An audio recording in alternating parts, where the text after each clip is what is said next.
ಮುಸಲ್ಮಾನ ಸಾಮಾನ್ಯ 4-5 ಮುಸಲ್ಮಾನ ಏರಿಯಾಗಳಲ್ಲಿ ಹೋಗೋಂಗೇ ಇಲ್ಲ. ಇಂತಹ ಹತ್ತಾರು ಪ್ರಕರಣಗಳು.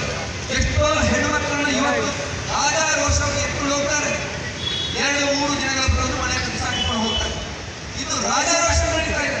ಕೆಲವು ಪಾಕಿಸ್ತಾನದಲ್ಲ, ಕೆಲವು ತಾಲಿಬಾನ್ ಅಫ್ಘಾನಿಸ್ತಾನದಲ್ಲ, ನಮ್ಮದೇ ದೇಶದಲ್ಲಿರುವಂತಹ ರಾಜ್ಯದಲ್ಲಿ ಬಾಂಗ್ಲಾದೇಶ ಅದರದ್ದೇ ಒಂದು ಭಾಗ. ನಾನೆಲ್ಲ ಎಲ್ಲರೂ ದೇಶಭಕ್ತರಿದ್ದಾರೆ. ಹೊಸ ಭಾಷೆ ಅವಶ್ಯಕತೆ ಇದೆ. ಕನಿಷ್ಠ ಬಾಂಗ್ಲಾ ವಿಭಜನೆಯ ಪಾಕಿಸ್ತಾನ ವಿಭಜನೆಯ ಎಲ್ಲ ಪುಸ್ತಕಗಳಿದೆ. ಒಂದ್ಸಲ ಓದಿ. ಯಾವ ರೀತಿಯ ಭೀಮಸ ಆಕ್ರಮಣಗಳಾಗಿದೆ, ಯಾವ ರೀತಿಯ ತಮ್ಮ ಸ್ಥಾನ ಹಿಡಿಯಬೇಕಾಗಿತ್ತು, ಅದನ್ನು ಒಳ್ಳೆಯದು ಮಾಡಿದೆ. ಅದನ್ನು ಓದಿ ಆದರೂ ನಾವು ಇಂಡಸ್ಟ್ರಿಯಲ್ಲಿ ಹೇಳಿ ಸಮಾಜವನ್ನು ಜಾಗರಣೆ ಮಾಡಬೇಕಾಗಿದೆ. ಈ ಸ್ಥಿತಿ ನಮ್ಮ ಮುಂದಿನ ಪೀಳಿಗೆಗೆ ಬರಬಾರದು. ಆ ದೃಷ್ಟಿಯಿಂದ ನಾವು ಇದು ಜಾಗೃತ ಆಗಬೇಕು.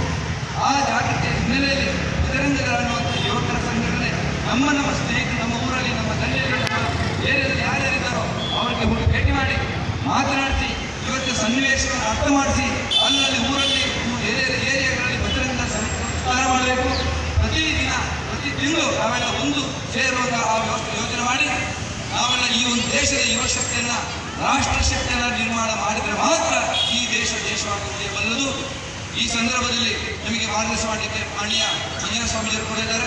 ಮುಂದಿನ ವಿಷಯಗಳನ್ನು ಸಾಕಷ್ಟು ತರೋರಿದ್ದಾರೆ. ಜೈ ಶ್ರೀರಾಮ್, ಜೈ ಭಾರತ.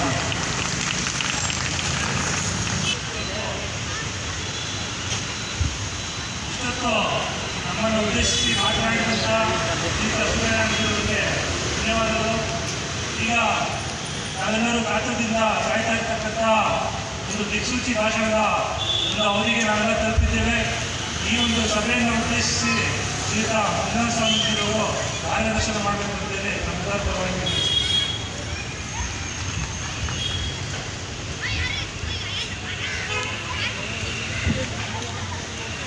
भारत माता जी, सनातन ಹಿಂದೂ ಧರ್ಮಕ್ಕೆ